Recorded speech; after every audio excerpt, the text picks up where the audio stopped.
Bonjour à toutes et à tous. Je suis Joanne Mongois, directrice conseil France chez Labrador Transparency. Merci de votre présence pour ce deuxième rendez-vous autour de notre étude sur les rapports de durabilité 2024. Cette étude qui a fait l'objet fin mai d'un décryptage flash au cours duquel nous vous avons présenté les constats, les pratiques observées ainsi que les recommandations en matière de transparence et de présentation de l'information. Aujourd'hui, nous poursuivons notre démarche avec un échange croisé entre deux utilisatrices clés de ce rapport. Donc, je ne serai pas toute seule. J'ai le plaisir de recevoir Gwen Safa, qui est Global Head of Sustainable Corporate Solutions à la Barclays, et Lotta Marshall, qui est directrice ESG chez Eti Finance. Merci, mesdames, pour votre disponibilité. Je suis ravie de pouvoir m'entretenir avec vous cet après-midi. D'autant plus que voilà, vos regards croisés nous permettront de mieux cerner les attentes en matière de présentation, mais surtout d'exploitation de la façon dont vous utilisez cette information, d'un côté par les banques et de l'autre côté par les agences de notation. Donc, cet après-midi, il sera question de présentation, de comparabilité, d'utilisation de l'information. Notre objectif étant d'éclairer les enjeux de lisibilité et d'utilité des futurs rapports de durabilité des sociétés.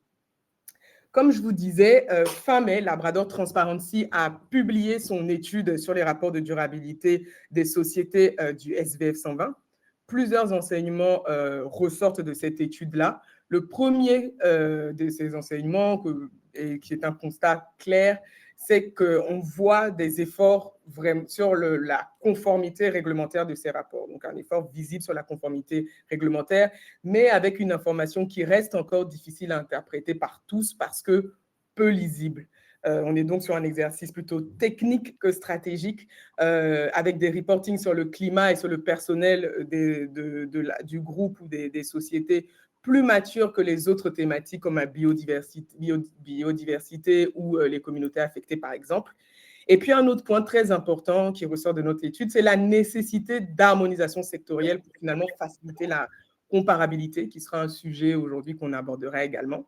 Mais malgré tous les points que je viens d'énumérer, nous pouvons tout de même relever des signaux positifs pour la suite parce que la CSRD a quand même permis de poser un cadre, a permis de réfléchir et de mettre en place une gouvernance de la durabilité, de mettre en place des process, des politiques, des plans d'action, en tout cas, plusieurs indicateurs qui peut-être n'étaient pas formalisés ou construits avant cette réglementation.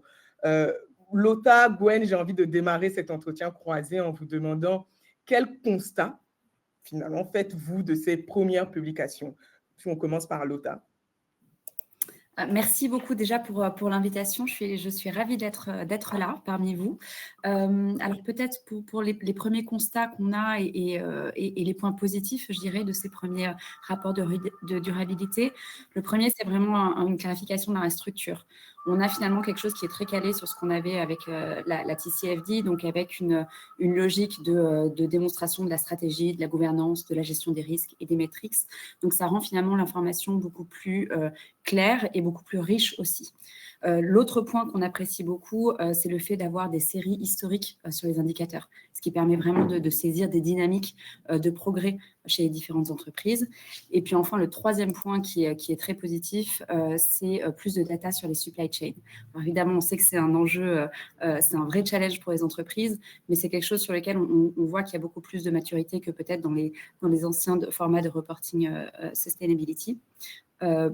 Peut-être si je devais donner un point qui pêche un petit peu, et c'est ce qui ressort de ton étude, Joanne, c'est que ça reste un exercice qui est très technique, et peut-être qu'on manque un petit peu de la dimension narrative qu'on avait peut-être plus aisément pré-CSRD, je dirais.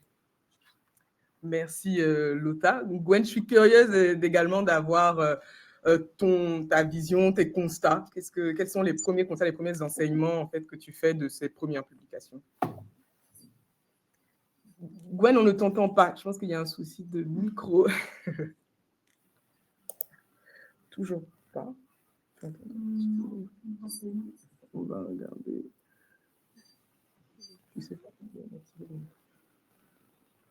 Là, ça marche pas. C'est bon, là, ça marche.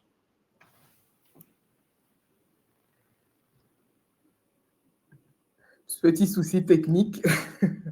sont les aléas du direct. Non. Là, ça devrait marcher. Oui, parfait. Pourquoi ça s'est arrêté, je ne sais pas. Pardon de l'incident technique. Oui, et donc juste pour clarifier un petit peu l'angle que moi je prends, donc je suis en charge du conseil chez Barclays, conseil ESG auprès de nos clients, en particulier dans les contextes de M&A ou de préparation aux entrées en bourse. Donc nous, on va beaucoup regarder les attentes des investisseurs publics, juste pour que ce soit clair. Ce sera intéressant à un moment de parler aussi aux différentes équipes bancaires qui, elles, regardent ça du point de vue de la Barclays en termes de loan, de lending, voilà, d'activité de lending, parce que l'angle va être un petit peu différent. Voilà, juste pour clarifier un petit peu l'angle d'approche. Sur les premiers constats, je suis complètement d'accord avec ce que Lotta a exprimé, et pareil, Johan, dans votre rapport, c'est effectivement ce qu'on constate nous aussi. Il y a quelques points quand même sur lesquels je voudrais insister. Le premier, c'est la comparabilité, et on en parlera un peu plus tard dans notre discussion. Et pour nous, ça a été un des premiers sujets, parce que la principale activité qu'on mène avec nos clients, ça va être du benchmarking. Systématiquement. Et c'est vrai que les premiers rapports CSRD nous aident avec la structure, donc on peut comparer des ESRS, voilà, ça c'est faisable. Mais le problème, c'est qu'au sein d'un même secteur, et j'irai même plus loin en disant dans un sous-secteur, vous allez avoir des sociétés assez similaires en termes de business, de géographie, de business mix, etc., qui vont déclencher, si vous voulez, des ESRS différents. Et du coup, là, les bénéfices de comparabilité disparaissent. Donc, pour moi, ça, c'est le principal point négatif, si vous voulez, qu'il va falloir adresser dans les années à venir, parce que ça nous pose un problème. C'est difficile de comparer rapidement. Et du coup, vous perdez un petit peu le sens de ce que la CSRD devait être à la base, qui était quand même un outil de comparaison principalement. Et je pense que ce que ça va permettre, enfin, dans le futur, si on essaye de remédier à ça, une des choses qui va probablement être déclenchée, et Lotta pourra probablement en parler, c'est on va avoir, à mon avis, un certain nombre d'agences de notation qui vont essayer de développer des produits qui vont nous donner voilà, un assessment rapide sans avoir à faire le travail nous-mêmes et à créer des benchmarks un peu compliqués et à faire les ajustements qui vont nous donner des assessments assez rapides de ces différentes performances sur chaque SRS, etc. Donc ça, pour moi, c'est vraiment le sujet principal. Sur la partie positive, oui, complètement, ça nous donne une structure, un framework, et ça, c'est beaucoup plus pratique. Ça a aussi forcé beaucoup de sociétés à quand même aller chercher de la donnée qu'ils n'avaient pas à la base sur certains domaines ESRS, si vous voulez, qui ont été déclenchés une fois qu'ils ont fait la double matérialité. Donc, on voit quand même de la donnée qu'on ne voyait pas avant. Donc, ça, c'est intéressant. Mais il va falloir vraiment travailler sur la comparabilité. Sinon, ça va devenir un exercice technique et pas très actionable, comme on dit. Merci Gwen, merci Lotta. Donc, on retient que la CSRD a permis de donner une structure à ces données-là, a permis aussi du coup de donner un cadre, mais on reste sur un exercice qui est très technique et qui manque de comparabilité. Donc, mesdames, vous connaissez les attentes des investisseurs, que ce soit en termes du coup de priorité, de sujet d'intérêt, en termes même de contenu et de présentation de ce contenu-là, tant sur la forme que sur le fond. Gwen, y a-t-il des formats de présentation qui finalement facilitent votre analyse, ou à l'inverse, quels sont les écueils que vous rencontrez? Donc, on va rentrer tout de suite dans le vif du sujet et puis parler un peu de la présentation de l'information. On va être pragmatique. Alors déjà, la première chose que je vais dire, qui va être un peu provocante, mais le fait qu'il y ait un rapport CSRD, c'est déjà la première chose que l'investisseur veut savoir. Et pour les investisseurs généralistes dans les contextes d'entrée en bourse, ils n'ont pas forcément à aller regarder les détails, que ça a été fait, qu'il y a une assurance qui est là et que ça a été validé. Donc, je mentionne ça quand même parce qu'il faut être aussi pragmatique et réaliste. Donc, premier point. Deuxième point, en termes de format, il y a plusieurs choses.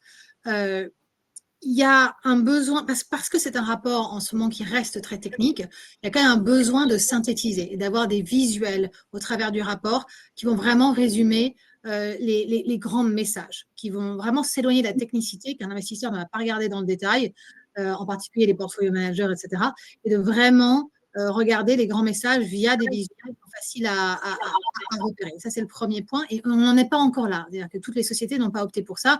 Il y a eu une sorte de premier effort en disant, OK, je vais faire tout l'exercice, je vais traverser tous mes IRO, mes ESRS, etc. Mais le narratif et la visualisation du narratif est manquante. Alors après, c'est la première année, donc on verra à quoi ressemblent les années suivantes. Mais ça, c'est vrai que c'est important pour les investisseurs d'avoir ce narratif et d'avoir ces visuels qui résument les messages principaux. L'autre point qui est là est beaucoup plus technique, c'est une facilité pour extraire la donnée. les investisseurs vont vouloir avoir accès à ça. Alors, ils l'auront par différents canaux, si vous voulez, mais plus c'est simple, plus ce sera pratique. Donc, avoir un moyen d'aller très directement à l'endroit dans le rapport où les données sont, ou bien d'avoir des moyens de downloader, si vous voulez, sur les sites Internet, c'est important. Un autre point que je vais mentionner, c'est aussi en termes de format, c'est d'éviter en fait les rapports dans les rapports avec plein d'hyperliens. Ça, c'est vraiment très compliqué. Et ce n'est pas que pour les investisseurs, hein, je pense que c'est pour les agences de notation aussi, mais d'avoir toutes les choses au même endroit, quitte à avoir un résumé de tout ce que vous avez sur l'ESG, y compris votre rapport CSRD, mais aussi les annexes potentiellement avec les datas qui peuvent être downloadées, etc. Ça facilite quand même les choses et ça paraît bête, mais le nombre de sociétés qui ont des choses hyper compliquées en termes de disclosure, c'est pesant en fait pour les investisseurs. Donc ça, pour moi, c'est des points assez importants en termes de format. Sur le fond, je voudrais quand même ajouter 2 points. Un, plus il y a de chiffrage, plus c'est utile pour les investisseurs. Parce que là, on a vraiment eu un shift dans les 12 derniers mois en particulier, où malgré la dominance de la double matérialité en Europe en termes de régulation, si vous voulez, de framework, les investisseurs, mine de rien, aujourd'hui, sont quand même beaucoup plus concentrés sur l'impact financier. Et donc, de l'information chiffrée dans les rapports CSRD, c'est vraiment quelque chose d'important. Et si on peut le signaler, le flécher, pour que l'investisseur y aille de manière assez facile, en particulier sur les plans de transition, mais pas que, c'est quand même hyper important. Et dernier point sur le contenu, plus il y a de liens entre le rapport CSRD et, si vous voulez, la performance financière de l'entreprise et des liens avec les disclosures financières d'entreprise, mieux ce sera aussi pour les investisseurs. Voilà, je vais m'arrêter là. Merci beaucoup. Gwen, Lotta, j'ai envie de te poser la même question. Quel format facilite ton évaluation, votre évaluation, vous en tant qu'agence de notation? Alors, en tant qu'agence de notation, on a un petit peu ce même sujet, finalement, de réussir à bien capter la donnée, des indicateurs qui peuvent être quantitatifs, mais aussi qualitatifs. Et là, ça devient plus compliqué. On fait plusieurs tests avec de l'IA, etc. Ça permet d'extraire beaucoup de choses. Mais derrière, il faut quand même aller dans les détails des différents rapports. Et là, je suis tout à fait d'accord avec Gwen. On va trouver des informations qui peuvent être un petit peu éparpillées dans différents endroits et qui, du coup, ne permettent pas de refléter la cohérence et l'histoire. Et je reviens sur ce sujet de narratif. On perd un petit peu le fil conducteur de la dynamique, de l'histoire qui est en train de se créer et le lien entre stratégie et cap, finalement. Donc ça, c'est un petit peu dommage et il y a une certaine longueur maintenant dans les rapports de durabilité qui fait que trop de détails, parfois dilués, nous empêche d'aller au cœur des sujets. Donc nous, c'est un petit peu le rôle aussi des notations ESG, c'est justement d'essayer de digérer ce flux d'informations pour le rendre digeste et essayer de le rendre comparable. Et dans ces sujets-là, il est hyper important pour nous de pouvoir avoir vraiment un fil conducteur et de pouvoir finalement rendre compte avec des éléments qui aujourd'hui, là encore, je suis complètement d'accord, on n'a pas cette comparabilité. La CSRD nous a apporté une forme de standardisation, de normation, de normalisation et d'audit, surtout des données, ce qui n'était pas du tout le cas avant, mais on n'en est pas encore du tout à de la comparabilité, ne serait-ce que quand on regarde les matrices de double matérialité, en effet, elles peuvent être très différentes d'un secteur à l'autre. Et nous, enfin, j'y reviendrai peut-être un peu plus tard, mais c'est vrai qu'un des enjeux qu'on a eu, c'est de créer nos propres matrices de double matérialité sectorielles pour finalement essayer d'apporter de la comparabilité dans des lecture des analyses propres des entreprises qui peuvent être un petit peu différentes, alors même qu'intuitivement, on pourrait se dire que, tiens, dans ce sous-secteur-là, ces deux secteurs sont des comparables. Merci Lotta. Donc en fait, ce qui ressort, c'est vraiment pouvoir travailler une information qui est lisible, qui est accessible, et puis une information qui est chiffrée également aussi, qui sera source de cette analyse. Pour juste illustrer ce que vous venez de dire, je vais donner quelques exemples de bonnes pratiques en fait qui reviennent sur ce qu'on a dit, le besoin de synthétisation. Il y a certains groupes, certaines sociétés qui ont présenté des executive summaries en introduction de leurs normes thématiques. Donc, ce sont en fait des one-pagers très visuels qui présentent en fait pour chacune des normes les enjeux clés, le nombre d'IRO, les principales politiques, les principaux plans d'action et les objectifs avec l'état d'avancement par rapport à ces objectifs-là de façon très visuelle et avec des jauges.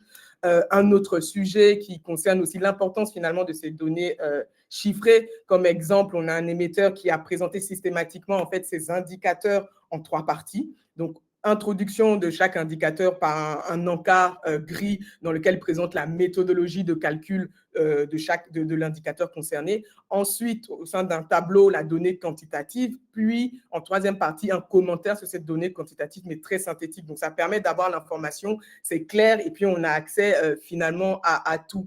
Un dernier exemple que je donnerais aussi par rapport au fait de synthétiser l'information, de faciliter, améliorer la lisibilité et l'accessibilité. Plusieurs ont introduit les normes thématiques en récapitulant, en fait, finalement, en rappelant les impacts, risques et opportunités en introduction. Donc, on va avoir un tableau récapitulatif qui va présenter les enjeux, les IRO, en faisant pour les bons élèves qui vont plus loin, ils vont présenter le lien avec la stratégie, rappeler les principales politiques qui vont être détaillées dans le reste de la section et les leviers d'action et les principaux objectifs. Ça permet vraiment en entrée de section d'avoir toutes les informations clés et importantes qui sont détaillées plus loin. Donc, c'est des petits exemples que je vais donner pour illustrer ce qu'on vient de se dire. Et puis finalement, en fait, ce qui ressort de l'utilisation des formats de l'attente par rapport au format et à la présentation de l'information, c'est le sujet de la comparabilité de l'information.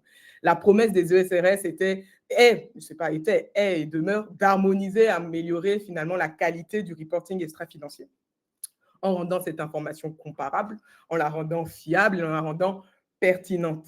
Mais force est de constater qu'aujourd'hui, on se pose la question et on fait face, en fait, finalement, à un défi au niveau de la comparabilité. Donc, pour la suite, on va parler maintenant de l'utilisation de ces données et aussi, surtout, de la comparabilité. Lota, de quelle manière vous vous servez de ce rapport, de ce document? Quel élément, est-ce qu'il y a des éléments que vous regardez en priorité? Alors, pour nous, les rapports de durabilité, c'est vraiment la matière première dont on va se servir pour nos notations.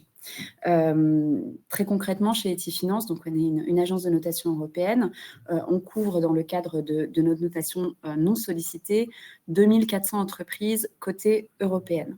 Et donc, sur ces 2400 entreprises, annuellement, on va précollecter la donnée qui vient des rapports annuels. Ces données précollectées, on va les inputer, les ajouter dans un référentiel d'analyse sur lequel on a fortement retravaillé la méthodologie l'année dernière, justement pour s'adapter à ce que CSRD allait nous apporter. Donc, le premier grand chantier qu'on a réalisé l'année dernière, c'était justement ces matrices de double matérialité sectorielle. Donc, on en a développé sur 49 secteurs pour finalement utiliser ces matrices de double matérialité et pondérer de façon plus significative les thématiques, les enjeux qui sont les plus matériels pour un sous-secteur en particulier. Et l'autre enjeu de ces matrices de double matérialité, c'est aussi d'aller créer des indicateurs qui sont spécifiques en fonction des enjeux clés pour un sous-secteur. Donc, si je reviens à comment on utilise finalement ces rapports de durabilité, on va d'abord précollecter cette donnée qui est publiée par les émetteurs. Et ensuite, il y a une phase qui est extrêmement importante dans le process, c'est d'ouvrir le dialogue avec les entreprises. Quand bien même on est dans le cadre d'une notation non sollicitée, il est absolument clé pour les entreprises d'être acteurs de leur notation et de saisir cette opportunité de dialogue pour finalement voir ce que nous avons précollecté, potentiellement la corriger, mais surtout la compléter, donner du contexte. On parlait de ce manque de narratif parfois. Ça peut vraiment aider à avoir une notation beaucoup plus juste. Et un autre sujet, c'est qu'évidemment, nous, on précollecte les informations qui sont publiées par l'entreprise. Mais pour autant, l'entreprise peut tout à fait avoir des indicateurs qu'elle n'a pas publiés, mais si elles sont non confidentielles, on peut tout à fait les prendre dans notre notation. Donc, cette phase de dialogue, elle est absolument clé pour l'entreprise, pour avoir un taux de complétion du questionnaire qui est le plus important possible, et puis aussi pour l'entreprise, pour être très au fait de quelle est la façon dont on la regarde, quels sont les points clés qu'on va regarder, quels sont les indicateurs sur lesquels nous, au vu de ce qu'on observe des demandes des investisseurs de la réglementation, quels sont le type d'indicateurs sur lesquels on aimerait qu'elles communiquent. Et donc, fort de finalement de ce dialogue, on arrive du coup à un exercice qui va permettre d'avoir une vue globale de l'entreprise, adaptée à chaque secteur en fonction d'une matrice de double matérialité, qui, in fine, permet d'apporter une comparabilité parce que finalement, une note, la note d'une entreprise A, elle a de la valeur si on la regarde par rapport à où était cette entreprise A dans le passé ou bien si on la compare à ses pairs. Et c'est là où on crée un benchmarking sectoriel pour que l'entreprise puisse s'évaluer non seulement sur ses notes en global, mais aussi sur les différentes thématiques et pouvoir comprendre où est-ce qu'elle est plutôt en avance, où est-ce qu'au contraire, il y a peut-être un angle mort sur lequel elle doit peut-être renforcer ses publications, ou au contraire, aller chercher des indicateurs clés qui aujourd'hui ne transparaissent pas dans ces publications. Merci Lotta. Et du coup, juste pour préciser, donc tu parles d'indicateurs, donc c'est des indicateurs aussi bien quantitatifs que qualitatifs. Tout à fait, tout à fait. Et c'est un point, dans le cadre de la revue de notre méthodologie, on s'est attaché aussi à être le plus proche possible de la CSRD. Donc typiquement, un questionnaire classique, c'est 140 indicateurs, et là, ça fait très peur que je dis ça, mais le mapping qu'on a fait avec le CSRS, par exemple sur la thématique environnementale, on a plus de 80% de ces indicateurs qui sont des indicateurs CSRD. Donc là aussi, on essaye d'alléger le travail pour les entreprises pour pas qu'elles n'aient à faire un double exercice et en même temps que ces indicateurs soient extrêmement pertinents pour les investisseurs qui vont non seulement acheter nos notes, mais ils achètent aussi la data qu'on a précollectée, la data brute. Merci beaucoup, c'est très clair. Gwen, je vais te poser la même question finalement. Comment vous, banque, servez-vous du coup de ce rapport de durabilité, mais surtout, dans quelle mesure est-ce que vos attentes et votre analyse diffèrent selon la taille de l'entreprise? Sur le premier point, c'est des utilisations directes et indirectes. On a un petit souci de micro. Toujours. Alors, on ne sait pas pourquoi. Hein. Non, ça siffle. Est-ce que ça revient ou pas? Non. Ça siffle un peu, peut-être retente. On est sur du live, du direct. Ah. Oui, là, c'est bon. C'est bon. Je ne sais pas parce que je ne touche à rien, donc je ne sais pas ce qui se passe dans le système. Désolée.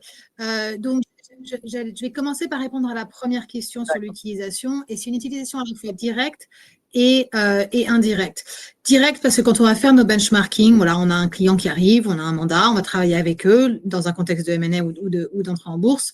On va évidemment lire leur rapport, hein, simplement en termes de due diligence, mais ensuite on va comparer avec leurs pairs. Donc là, on va vraiment garder un exercice de benchmarking à la fois sur le fond, c'est-à-dire comment la compagnie a géré ces risques-là identifiés, mais aussi comment est-ce qu'ils ont déclenché ces risques, pourquoi ils ont déclenché et le voisin ne l'a pas fait, et de comprendre un petit peu ce qui se passe dans le secteur et les différences. Donc ça, c'est un petit peu le travail, je vais dire, direct, si vous voulez, de benchmarking en utilisant ce rapport.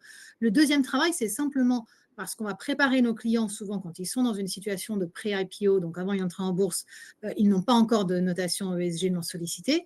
Et on sait très bien qu'on va travailler avec eux sur le rapport CSRD qui va être utilisé une fois qu'ils sont publics par les agences de notation. Et donc, vraiment, on fait un travail de mapping, si vous voulez, par rapport au draft qu'ils font sur le rapport CSRD et aux méthodologies des différentes agences de notation. Donc, c'est un petit peu compliqué parce qu'on ne peut pas mapper toutes les agences de notation. On va regarder les principales, celles qui sont le plus souvent utilisées par les investisseurs, ce qui ne veut pas forcément dire que ce sont les meilleures, mais simplement celles qui sont utilisées plus fréquemment et qui vont avoir un impact sur les contenus indiciels, etc.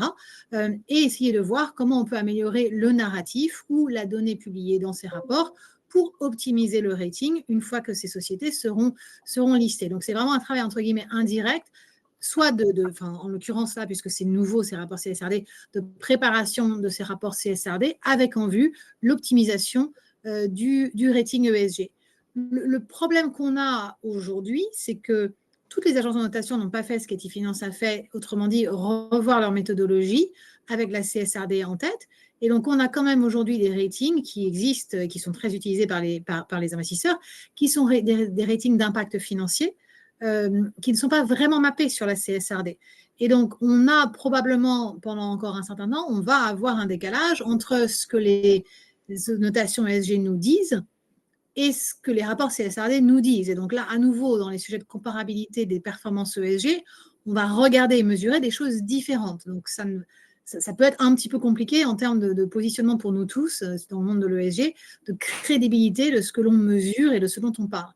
Et donc, il va vraiment falloir un alignement de ces notations-là pour que les rapports CSRD aient tout leur sens et surtout aient un impact au-delà de j'ai tick the box d'une régulation que je dois, avec laquelle je dois m'aligner. Il faut vraiment que ce soit quelque chose qui amène sur un impact, à la fois un impact financier ou un impact de notation ESG ou un impact sur les communautés, etc. Sur ta deuxième question, Joanne, sur la taille des entreprises, c'est effectivement très important pour nous, mais d'un autre angle. C'est-à-dire que c'est pas... On ne va pas lire le rapport différemment selon la taille de l'entreprise, parce qu'au jour d'aujourd'hui, les entreprises qui ont publié des rapports CSRD, de toute façon, ce sont essentiellement des larges entreprises. Donc, le problème ne se pose pas. Pour nous, c'est vraiment beaucoup plus une question de quel est le but de ce rapport pour une petite et moyenne entreprise. Et donc, la majorité de nos mandats au jour d'aujourd'hui sont vraiment sur des situations d'entrée en bourse. Et là, on a vraiment un décalage entre les attentes de la CSRD telle qu'elle est formulée aujourd'hui et ce qu'une PME peut publier et peut faire. Et l'équilibre entre les bénéfices d'avoir une toute petite équipe ESG dans une PME qui va passer 80% de son temps à préparer un rapport CSRD et finalement que 20% à actionner des plans de transition ou à actionner un certain nombre d'initiatives qui sont importantes pour la transition, il y a un peu un débat. Donc pour moi, je trouve ça bien qu'il y ait un débat sur la quantité de KPIs, la quantité de données qu'ils doivent être publiées pour des PME, parce que je pense qu'il y a effectivement un décalage par rapport aux capacités d'une grande entreprise et d'une petite et moyenne entreprise. Et par ailleurs, fondamentalement, je ne pense pas que les PME, surtout dans certains secteurs, ont besoin de discloser autant de KPI. Je préférerais qu'elles se concentrent sur un plus faible nombre de KPI, mais qu'on ait vraiment de la clarté et de la qualité sur le narratif autour de ces KPI. Qu'est-ce qui est fait pour les améliorer, plutôt que d'avoir un rapport ultra complet, mais finalement très peu d'actions derrière et très peu de narratif sur ce qui se passe derrière ces KPI. Merci beaucoup. Lotta, est-ce que tu souhaites rajouter quelque chose concernant cette nuance apportée par Gwen au sujet de la taille de l'entreprise? Oui, volontiers. C'est vrai que chez Finance, on vient du monde des small et des mid, donc on a tout à fait à cœur d'avoir de prendre différentes lunettes quand on regarde les large cap et quand on regarde des small et mid.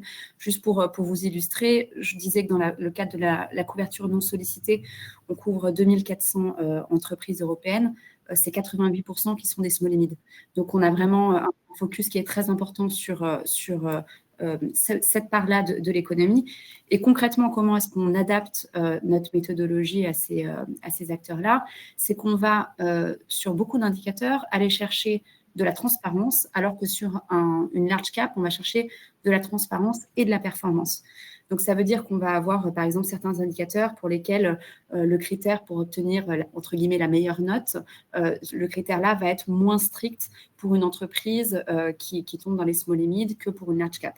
On va avoir des critères pour lesquels le manque de réponse n'induit pas un 0, mais au contraire va juste désactiver ce critère. Et puis, d'autres indicateurs sur lesquels, si l'entreprise disclose. On considère déjà que c'est un vrai enjeu de transparence parce qu'il n'y a pas les mêmes besoins de reporting, il n'y a pas les mêmes ressources, il n'y a pas les mêmes contraintes réglementaires, alors que pour la large cap, on lui demandera non seulement de reporter, mais en plus de performer sur une dynamique historique. Et donc ça, c'est vraiment très important parce qu'on ne peut pas avoir le même niveau d'exigence sinon, il y aurait forcément un biais inhérent à toutes les notations quand on regarde les small limits. Merci beaucoup pour cette précision. Donc voilà, les attentes sont peut-être, je ne vais pas dire moins exigeantes, mais en tout cas pas au même niveau pardon, selon qu'on est dans le cas d'une petite entreprise ou d'une grande entreprise, mais en tout cas, quelle que soit la taille de l'entreprise, le besoin de comparabilité demeure. C'est ce que je comprends et c'est ce qui transparaît de nos échanges et de vos interventions. Donc, on l'a dit, les normes SRS ont été conçues pour améliorer la comparabilité. On l'a également dit, mais le constat est que c'est difficilement comparable. Donc, concrètement, je vais commencer par toi, Gwen. Concrètement, quel élément pourrait faciliter finalement la comparaison de ces entreprises, étant donné qu'on est quand même aussi dans une configuration où aujourd'hui on est un peu en attente, pour ne pas dire même dans le flou, par rapport à l'évolution et à la situation réglementaire. On n'a pas vraiment encore de visibilité par rapport aux potentielles normes sectorielles ou non. Donc, quels éléments pourraient faciliter la comparaison des entreprises dans l'état actuel des choses? Alors, moi, je ne sais pas si j'ai une vision polémique ou pas, mais je reviens à ce que je disais tout à l'heure, qui est de de pointer vers une réduction du nombre de KPI sur lesquels il faut reporter, parce que je pense qu'on dilue potentiellement le message en faisant ça. Et donc, je ne suis pas pour un allègement drastique du tout. Et là, c'est vraiment ma vision personnelle, hein, juste après avoir accompagné un certain nombre de clients. Je ne suis pas du tout pour une réduction drastique, mais je pense que je serais davantage en faveur d'un allègement de ce nombre de KPI pour alléger, si vous voulez, le travail administratif et régulatoire, entre guillemets, et me concentrer plutôt sur les liens entre ces KPI et la stratégie, les liens entre ces KPI et les éléments financiers. Et également, au-delà des KPI statiques qui donnent une peinture au jour d'aujourd'hui de la société, de réfléchir à des scénarios, à des données projetées, si vous voulez. Et donc, de faire un travail un peu plus d'analyse, entre guillemets, plutôt que d'essayer d'avoir un nombre très, très, très, très grand de KPI sur le tableau que donne cette société à un temps T, au jour d'aujourd'hui. Voilà, je pense qu'on peut probablement faire des analyses tout aussi intéressantes en ayant un petit peu moins de KPI, mais en regardant aussi des analyses plus forward-looking qui sont aussi des sujets pour les agences de notation, hein, parce qu'aujourd'hui, les notations ESG, tout comme la régulation, sont quand même peu ancrées sur des scénarios et très peu forward-looking. Et ça, c'est un peu ce qui nous manque quelque part. Et c'était pour moi un des éléments, par exemple, que les notations crédit font bien, hein, cette idée d'aller regarder sur du forward-looking et ce qui va se passer dans le futur, la probabilité de défaut futur. Pour moi, il y a quelque chose à prendre de ça sur les notations ESG et sur les assessments de la performance ESG d'une société. Et donc, pour moi, voilà, pour répondre à ta question, je serais plutôt en faveur d'un petit peu moins de KPI et un peu plus de travail sur le narratif et les projections, les scénarios. Merci Gwen. Lota, quel élément pourrais-tu rajouter par rapport du coup à cette marche vers la comparabilité, une meilleure comparabilité de ces rapports? Oui, je vais aller dans le même sens que Gwen. Je pense qu'il vaut mieux reporter moins, mais mieux sur les enjeux les plus matériels. Et là, mettre le paquet là-dessus, vraiment mettre tous les efforts sur les enjeux les plus matériels pour derrière qu'on puisse vraiment comprendre comment est-ce que l'analyse qui est dans le rétro, en effet, on regarde dans le passé, comment elle va influer sur le business model futur de l'entreprise. Alors, tout part évidemment du coup de la matrice de double matérialité et qui a défini, quels ont été les enjeux qui ont été définis comme matériels. Cette année, on essuie les plâtres tous, hein. On apprend tous en marchant. Je pense que dès l'année prochaine, une fois que les premiers secteurs se seront positionnés, on se rend bien compte qu'il y a des différences d'analyse dans les matrices de double matérialité, mais tout comme on le voyait d'ailleurs dans les premières analyses d'alignement à la taxonomie, où il y avait pour un même secteur des différentes approches méthodologiques qui étaient prises. Donc, je pense que tout ça va petit à petit converger et on aura peut-être déjà un tableau d'analyse de départ qui sera peut-être plus comparable entre les entreprises, et donc d'avoir un focus qui est beaucoup plus important sur ces enjeux matériels, plutôt que d'essayer d'avoir une exhaustivité de tous les ESRS que la réglementation nous demanderait de couvrir. Est-ce que donc pour conclure, je reprendrai du coup une phrase que tu as dit, Lota, et qui résume bien ce qu'on vient de se dire, c'est moins mais mieux. Donc, travailler sur la qualité, faire davantage de liens avec la stratégie, davantage de liens entre la performance extra-financière et la performance, mais également financière. J'aimerais rebondir aussi sur ce que tu disais par rapport à l'analyse de double matérialité. Je voulais juste faire un petit focus sur cette analyse de double matérialité qui est finalement le point de départ de ces rapports de durabilité avec les impacts, risques et opportunités, donc IRO, qui joue un rôle clé dans la pertinence du reporting et également dans la détermination des informations à publier. Le constat qu'on fait des premiers rapports qui sont publiés et de nos analyses, de nos études, c'est que l'intitulé même de ces IRO varie énormément d'une entreprise à une autre. On peut passer de paragraphes à juste des phrases ou tout simplement l'utilisation des sous-thèmes ou sous-sous-thèmes définis dans la norme ESRS 1. Donc ici, j'aimerais ajouter un point qui, pour moi en tout cas, semble aussi être très important dans cette comparabilité, étant donné que les IRO, donc impact, risque et opportunité, sont le point de départ de ce qu'on va reporter, de ce qu'on va présenter dans le rapport de durabilité. Donc il est important qu'on choisisse un des intitulés qui sont assez synthétiques mais spécifiques. Donc, on a le thème, le contexte, le périmètre, et qui commence finalement par la typologie de l'enjeu, parce que souvent, on lit l'IRO, mais on ne sait pas si on est plutôt sur un impact négatif, sur un risque, sur un impact positif ou sur une opportunité. Donc, voilà, commencer par la typologie de l'enjeu, et puis surtout aussi des intitulés qui sont accessibles à tous pour éviter peut-être des mauvaises interprétations. Donc, c'est ce que je voulais rajouter pour clôturer, en fait, finalement, ce sujet de la comparabilité, parce que c'est vrai qu'on parle de la comparabilité, mais la comparabilité n'est pas le seul enjeu de la CSRD à côté de ce sujet. Une autre des attentes vis-à-vis de ces rapports, c'est aussi finalement de pouvoir dépasser, on l'a abordé un peu au début, dépasser l'exercice réglementaire pour en faire un levier stratégique et donc répondre aux exigences des marchés financiers qui intègrent de plus en plus les critères ESG dans les décisions d'investissement, mais également répondre aux besoins et aux attentes des investisseurs et des parties prenantes au sens plus large. Donc, on a parlé de transparence, on a parlé d'exhaustivité de l'information. Je voulais vous demander à toutes les deux, donc peut-être qu'on va commencer par Lotta.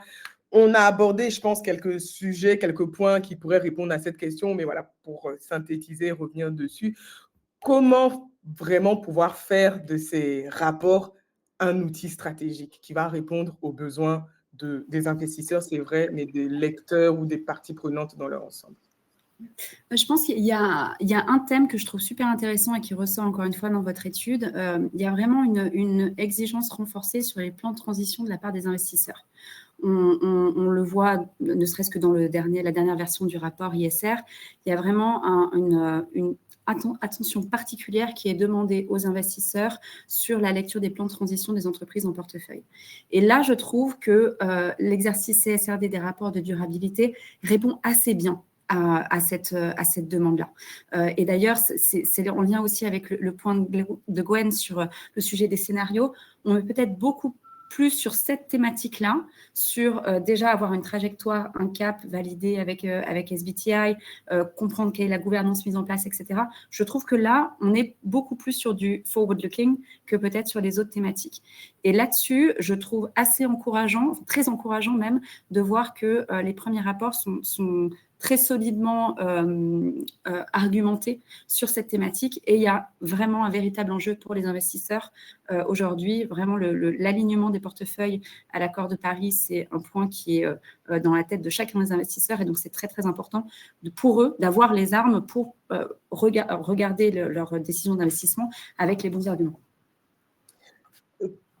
Pour rebondir sur ce que tu dis, et je vais donner aussi quelques chiffres issus de l'étude, et puis des exemples aussi de bonnes pratiques concernant les plans de transition. Et c'est vrai, ce qui ressort en tout cas de l'étude, c'est que 70% des sociétés du SBF 120 ayant publié un rapport de durabilité ont déclaré avoir publié un plan de transition tel que défini dans le SRS E11. Donc, c'est vraiment la majorité des sociétés ont fait l'effort et ont joué le jeu. Et sur ces 70 entreprises, il y a la moitié qui ont quand même illustrer et accompagner du coup ces plans de transition de montants d'investissement, donc quantitatifs, de données quantitatives, donc de montants réalisés ou alloués à ces plans de transition. Pour juste donner aussi une bonne pratique, partager une bonne pratique, c'est que certains ont présenté des cas concrets pour illustrer les différents leviers de décarbonisation qui souvent peuvent être abstraits. Donc voilà, faire ressortir des cas concrets pour illustrer chaque levier de décarbonisation permet aussi, c'est une façon de rendre tangible le discours et de renforcer la crédibilité de ces différents leviers de décarbonisation. Gwen, si je reviens à toi par rapport du coup à la question posée, donc vraiment comment concrètement pouvoir faire de ce rapport de durabilité un outil stratégique qui va répondre aux besoins des investisseurs? D'abord, je suis complètement d'accord avec ce que Lotta disait. Les plans de transition, c'est vraiment le sujet avec tous les investisseurs, un généraliste ou investisseur sustainable investing. C'est vraiment le sujet. Et dans un climat où les sujets ESG peuvent être compliqués dans certaines régions, même dans ces régions-là, les sujets de transition et de plans de transition sont hyper importants de toute façon. Donc ça, c'est fondamental et donc, je suis entièrement d'accord avec ce que vous disiez. Je pense, et je reviens à un point que je mentionnais plus tôt dans la conversation, le rapport n'est quand même qu'un outil de communication. Donc, il est vraiment important de comprendre que l'investisseur aujourd'hui, il vraiment se concentre sur l'idée de la transition, mais au sens progrès. Il veut voir une évolution, il veut voir des données qui démontrent cette évolution, qui démontrent ces progrès. Et ça, c'est un shift quand même assez net, parce que quand on regarde l'état des choses il y a 3-4 ans, les investisseurs étaient beaucoup plus concentrés sur les top performers en ESG. D'accord ? Aujourd'hui, ils sont beaucoup plus concentrés sur le progrès, les impacts vraiment mesurables et mesurés. Et donc, c'est vraiment important de penser à ça aussi, que dans votre narratif, mais aussi que dans les faits, que dans l'interaction des sociétés avec les investisseurs, on se concentre vraiment, non pas sur les ambitions, mais sur les progrès qui ont été accomplis. Et cette notion de progrès, elle est bien plus importante que la notion d'être un top performer. Au jour d'aujourd'hui, pour aller chercher de l'alpha pour un investisseur, il faut qu'il y ait ce progrès. Et donc, c'est quelque chose dont il faut se rappeler, je pense, et de ne pas être complètement omnibulé par les rapports en tant que tels, parce que la stratégie doit être là. Et l'intégration de la stratégie ESG dans la stratégie plus globale de l'entreprise, elle est fondamentale. Parce que vous pouvez avoir le meilleur rapport du monde. S'il n'y a pas d'intégration et de résultats, ça changera. Enfin, voilà, l'investisseur ne valorisera pas cette société de la même manière. Exactement, merci beaucoup Gwen. On est un peu rattrapé par le temps, donc on va très rapidement, je vais vous demander peut-être un mot de fin. Quelles seraient finalement vos attentes par rapport à 2026, donc en matière de présentation de l'information? En tout cas, voilà, quel mot de fin vous voulez partager aux personnes et aux sociétés aujourd'hui qui sont connectées, qui nous écoutent? Lota, tu peux... Lota, vas-y, Lota. Donc un mot, alors déjà omnibus ou pas, enfin les investisseurs vont continuer à regarder ce que vous publiez. Donc peu importe finalement le délai dans les différentes vagues, le stop the clock, le omnibus, etc. Vous continuerez à être noté par les agences de notation, vous continuerez à être regardé par les investisseurs. Donc, c'est un exercice sur lequel il faut continuer à monter en compétences et encore une fois, à choisir les thèmes sur lesquels on vous attend le plus, donc vos enjeux les plus matériels. Derrière, ça reste un sujet qui doit être tout à fait lié au business model et finalement, de plus en plus se raconter comme on raconte une histoire financière, avec le luxe d'avoir en plus des indicateurs qui deviennent maintenant standardisés et sur lesquels on peut avoir un langage commun, ce qui n'était pas le cas dans le passé. Juste pour compléter ce que Lota disait, complètement d'accord évidemment, mais surtout n'oubliez pas, les banques et les assureurs ont des réglementations aussi sur les sujets ESG et ça n'a pas disparu, ça n'a pas diminué, ça n'est pas réduit. Et donc, si vous avez des relations bancaires ou des relations avec des assureurs, ce qui est à peu près le cas pour la majorité des corporates, vous allez avoir des attentes à remplir pour ces acteurs-là, de toute façon, quel que soit le statut de la CSRD et quel que soit le niveau de réduction. Pour l'instant, il n'y a pas eu de réduction du côté de la régulation prudentielle, si vous voulez. Donc ça, c'est vraiment important de le rappeler.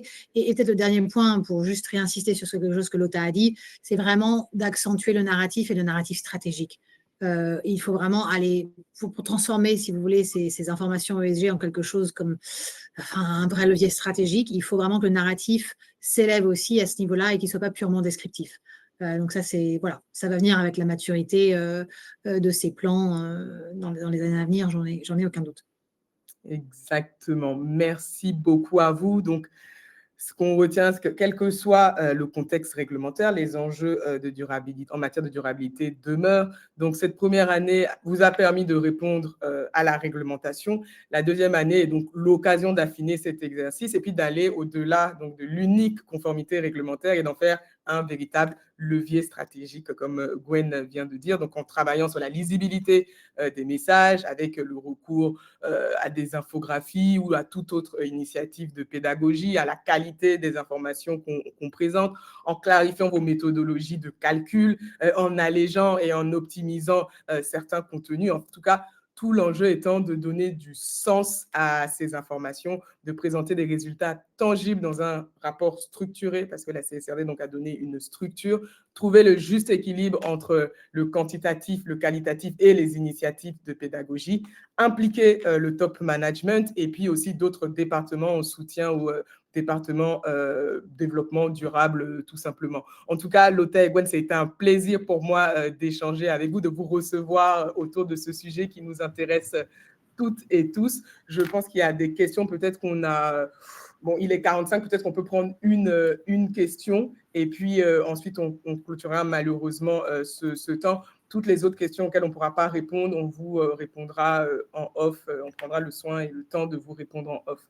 Alors, si je commence par le bas, Julien Goubeau. Pensez-vous qu'il soit possible de réconcilier une approche stratégique et une approche systémique, une SRS après l'autre, en termes de plan dans l'ensemble du rapport? Je ne sais pas qui veut répondre à cette question. Là, j'avoue, je ne suis pas sûre d'avoir la réponse. Donc, est-ce que c'est une question sur la